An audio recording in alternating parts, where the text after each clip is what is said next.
Assalamualaikum warahmatullahi wabarakatuh. Alhamdulillah wa syukurillah wa ni'matillah wa la hawla wa la quwwata illa billah. Nah, para pemirsa beriman yang dirahmati oleh Allah, semoga saja kita semua senantiasa selalu dalam lindungan Allah Subhanahu wa taala dan mendapat syafaat dari baginda agung Rasulullah Muhammad sallallahu alaihi wasallam, sehingga dalam kehidupan kita bisa selamat di dunia sampai di akhirat. Amin amin ya rabbal alamin.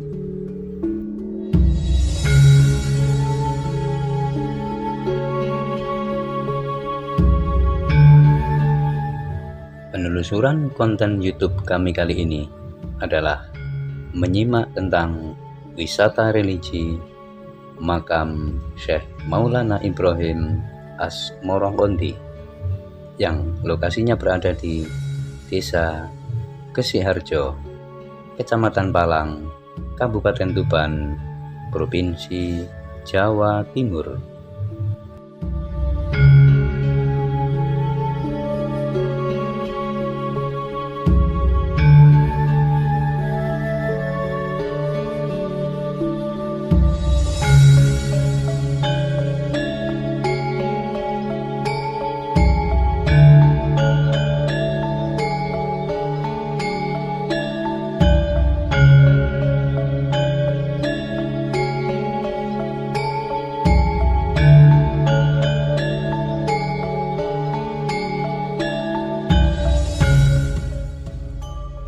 Syekh Ibrahim Asmoro-Konti diperkirakan lahir di Samarkand, Asia Tengah pada paruh kedua abad ke-14.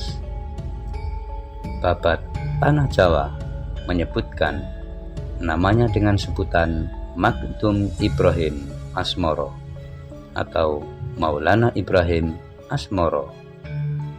Sebutan itu mengikuti pengucapan lidah Jawa dengan dalam melafatkan as Samarkandi yang kemudian berubah menjadi Asmoro-Konti.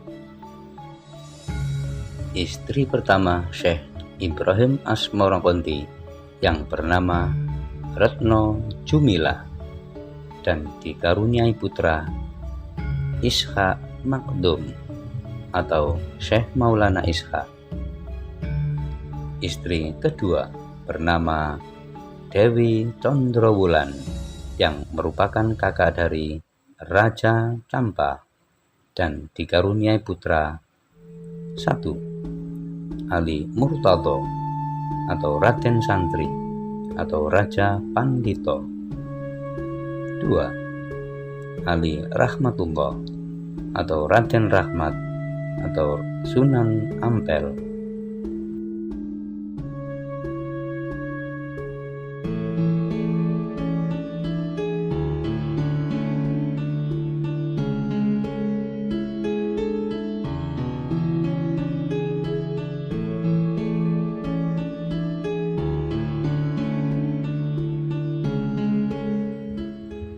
Mulai dari kecil, Syekh Ibrahim Asmoro-Konti dibimbing oleh ayahnya, beliau yaitu Syekh Jumatil Husain Al-Akbar atau Syekh Jumatil Kubro.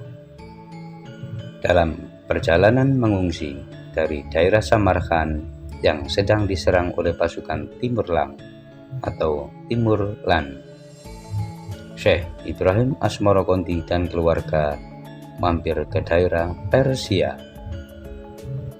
Di sana mereka diterima oleh ulama yang baik hati dan disegani, yaitu Syekh Maulana Malik Ibrahim. Setelah 2 tahun berlalu, negeri Persia juga ikut bergejolak karena diserang oleh pasukan Timurlang dan akhirnya mengungsi lagi sampai ke Turki dan berlanjut sampai di daerah Pasai. Dalam kehidupannya, Syekh Ibrahim Asmoro-Konti pernah berguru kepada 1. Syekh Jamaluddin Husain Al-Akbar atau Syekh Jumadil Kubro. 2. Syekh Maulana Malik Ibrahim atau Sunan Gresik. Sedangkan di antara murid-murid dari Syekh Ibrahim Asmorokonti, di antaranya adalah Abu Hurairah atau Raden Hurairah. Perjalanan dakwah Syekh Ibrahim Asmorokonti dipenuhi berbagai lika-liku.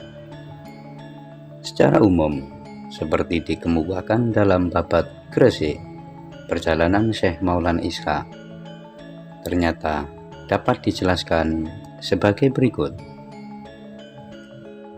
Setelah melakukan perjalanan dari Persia menuju Turki, di sana beliau beserta keluarganya mendapat tugas dari Sultan Turki, yaitu Sultan Mahmud ke-1,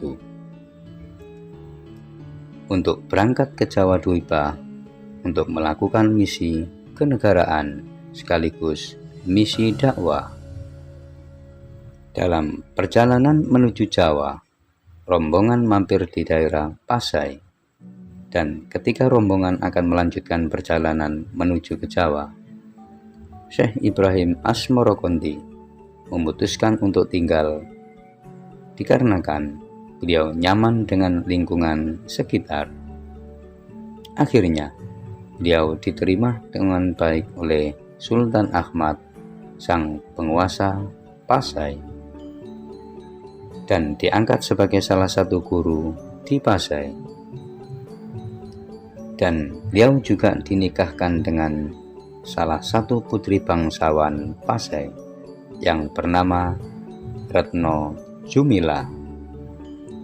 Dari Retno Jumila inilah lahir Ishaq Maktum atau lebih dikenal dengan sebutan Syekh Maulana Ishaq. Setelah sekian lama tinggal di daerah Pasai, Syekh Ibrahim Asmorokonti telah sempurna hidupnya sebagai guru bagi masyarakat Pasai, sebagai suami dari bangsawan setempat, dan dikaruniai seorang putra dari pernikahannya.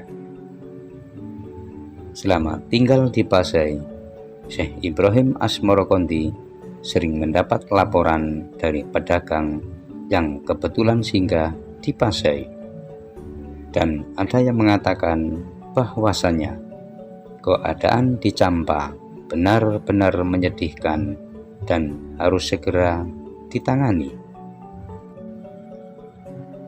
Begitu tiba di Campa, kedatangan Syekh Ibrahim Asmorokonti tidak disambut baik oleh Raja Campa, karena memang Raja Campa tidak suka dengan ajaran Islam.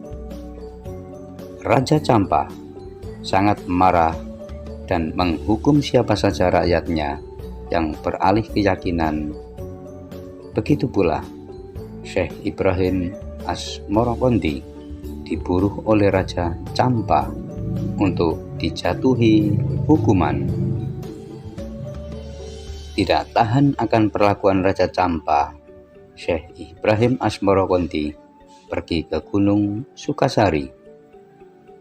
Belum sampai menemukan Syekh Ibrahim Asmorokonti, bersamaan dengan itu datanglah rombongan besar tentara Cina mendarat di Campa dan dipimpin oleh Laksamana Cheng Ho.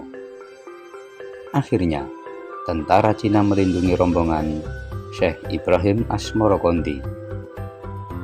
Pada waktu itu, Raja Campa mangkat dan digantikan oleh putranya yang masih remaja dan didampingi oleh kakak perempuannya. Saat mendengar berita bahwa Raja Campa meninggal, Syekh Ibrahim Asmorokonti langsung turun dari gunung menuju ke pusat kota Campa sambil dikawal oleh pasukan Cina di bawah pimpinan Laksamana Chengho. Dalam Babat Tanah Jawa dijelaskan bahwa setelah Raja Campa meninggal digantikan oleh putra laki-lakinya, dan kemudian Syekh Ibrahim Asmorokonti dinikahkan dengan putri kedua Raja Campa, yaitu Dewi Condrowulan.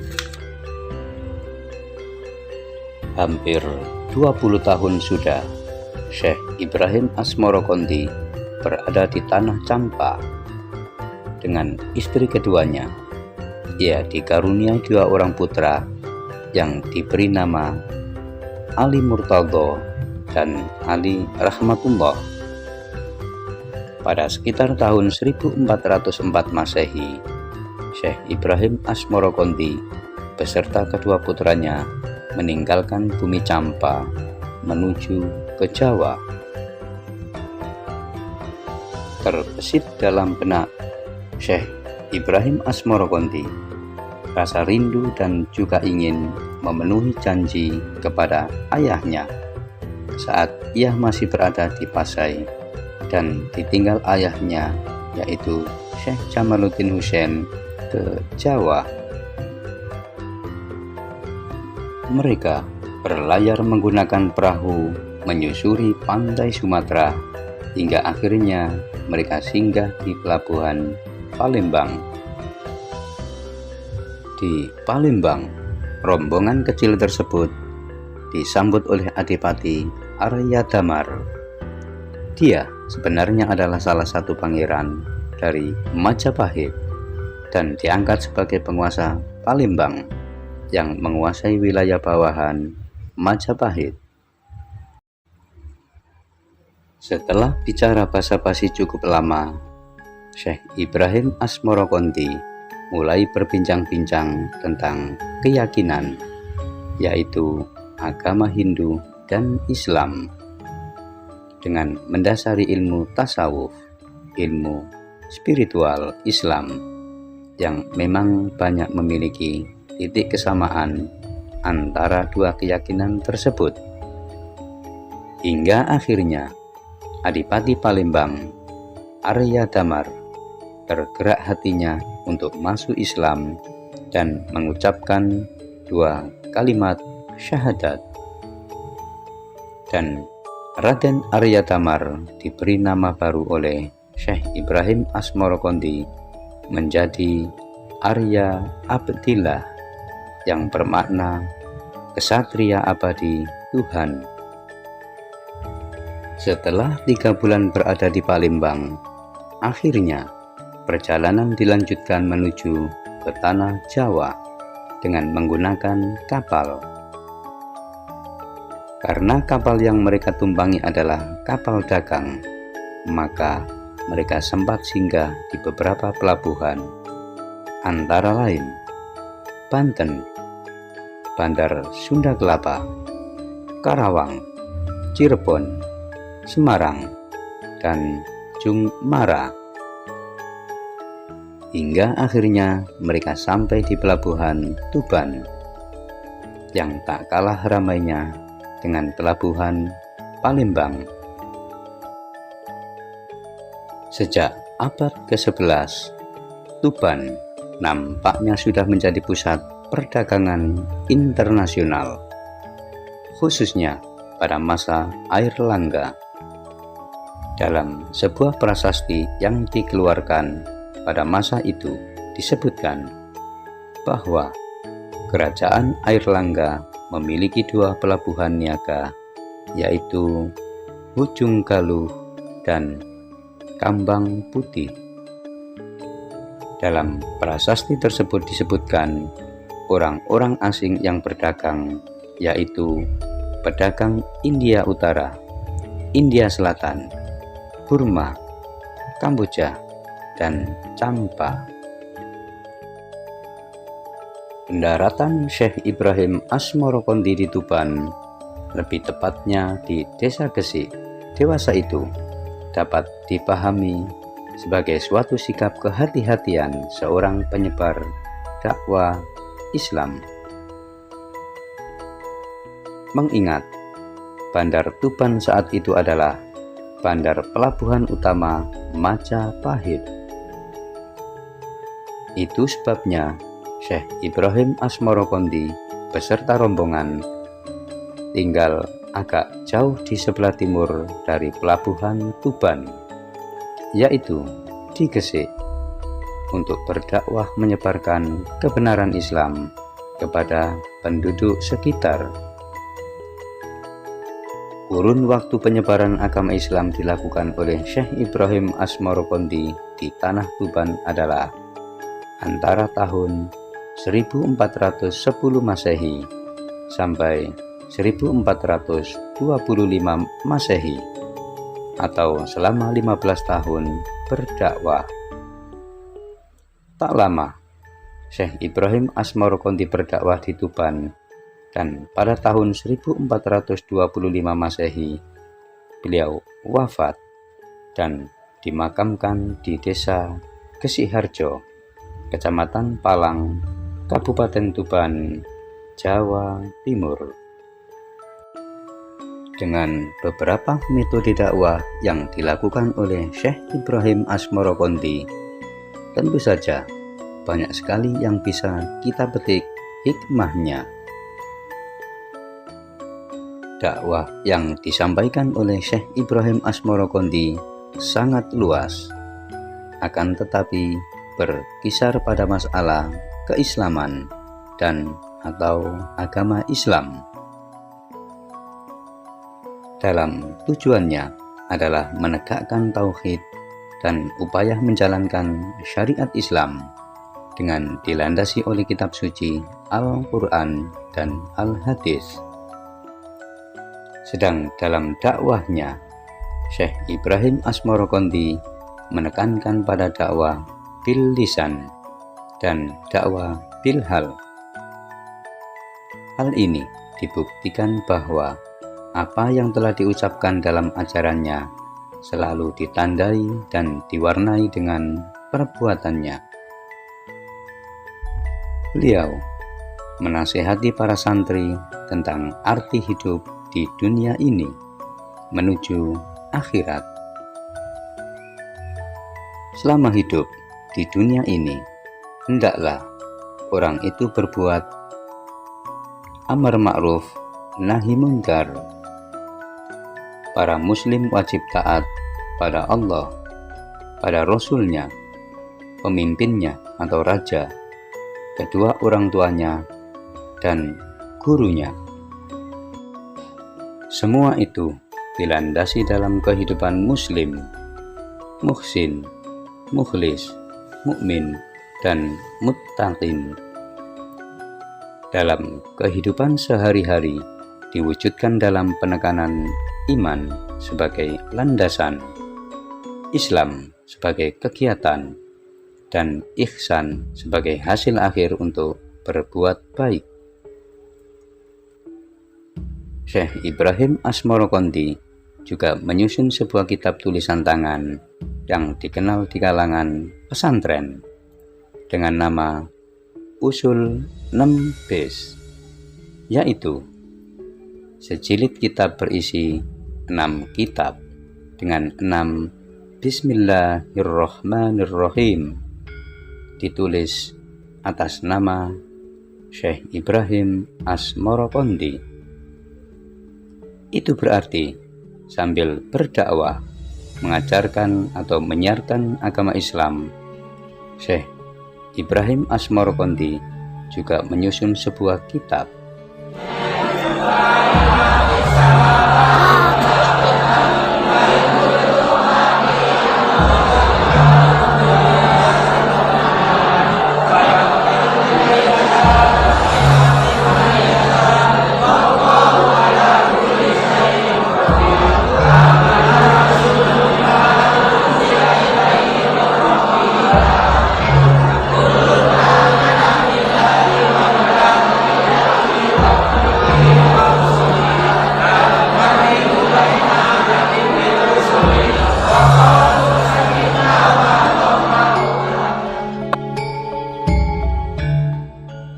waktu penyebaran agama Islam yang dilakukan oleh Syekh Ibrahim Asmorokondi di Tanah Tuban adalah antara tahun 1410 Masehi sampai 1425 Masehi, atau selama 15 tahun berdakwah. Tak lama Syekh Ibrahim Asmorokondi berdakwah di Tuban, dan pada tahun 1425 Masehi beliau wafat dan dimakamkan di desa Kesiharjo, Kecamatan Palang, Kabupaten Tuban, Provinsi Jawa Timur. Demikian penelusuran konten YouTube kami kali ini yang menyimak tentang wisata religi makam Syekh Maulana Ibrahim Asmorokondi yang berada di Desa Kesiharjo, Kecamatan Palang, Kabupaten Tuban, Provinsi Jawa Timur.